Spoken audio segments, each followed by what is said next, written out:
Ngayon naman, nag-crave naman ako ngayon ng bangus. So, ito.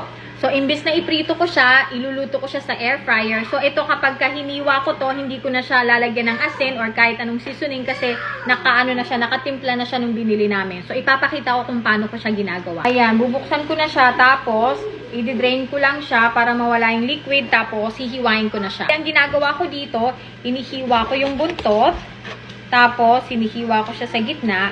Actually, dalawa lang pala yung lulutuin namin kasi yung aking asawa, isa lang yung kakainin niya, and then isa lang din. So, bali dalawa lang kaming kumakain ng bangus dito. Gustong-gusto to ng asawa ko, guys. Saglit lang. So, ayan. Tapos, ilalagay ko na siya sa air fryer. Ang una kong ginagawa, ini-sprayhan ko lang muna yung aking, air fryer pan. And then, ilalagay ko yung mga bangus. Ayan. Tapos, ini-sprayhan ko siya ulit. Avocado oil nga palang aking gamit. Tapos, ganito, binabaliktad ko. Ayan. Tapos, ilalagay ko na siya sa air fryer. Bali, Ninja brand pala yung pangalan ng aking air fryer, guys.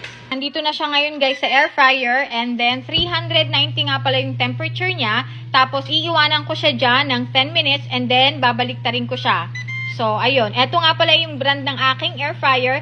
Tandaan nyo, magkakaiba tayo ng brand. Yung iba, mas powerful. Yung iba, hindi. Kaya, kailangan tansyahin nyo kung ano yung temperature ang gagamitin nyo pagka mag-air fry kayo ng bangus. Ito pala yung natira, nilagay ko siya sa ziplock para isave ko for tomorrow.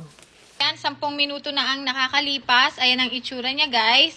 Babaliktarin ko siya. Tapos, tatakpan ko ulit siya. Bali, titingnan ko after 5 minutes. So, bali, total of 15 minutes. Titingnan natin kung luto siya. And then, kung hindi pa rin, dadagdagan ko ng mga ilang minuto. So, ayan. Tapos, takpan ulit natin. 5 minuto na ang nakakalipas. Eto na, guys.